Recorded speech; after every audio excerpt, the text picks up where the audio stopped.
pre vás znamenajú vaše mamy? Moja mama pre mňa znamená veľmi veľa. Hlavne keď som bola malá, veľa sa o mňa starala a prebalovala mi plienočky. Ale teraz je to už lepšie a prebalovať ma nemusí. Zvládam to sama.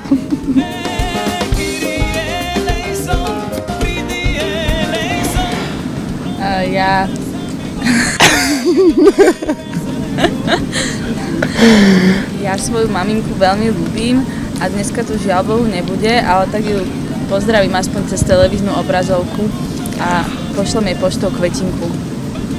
A čo ste najviac vyviedli, najhoršie? Ja pamätám sa, keď som mala asi 4 ročky, tak som podpalila náš byt, ale mamka mi to odpustila, pretože ma mám veľmi, veľmi rada.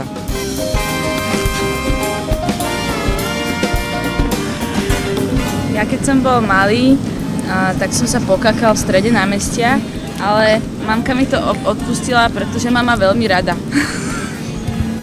A čím vás nami tak akože trestali, keď ste niečo spravili?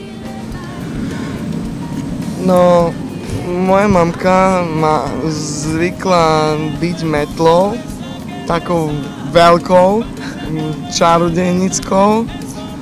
A v podstate ešte mi hovorila, že prídu zlí ujovia a ma naložia do vreca a ukradnú.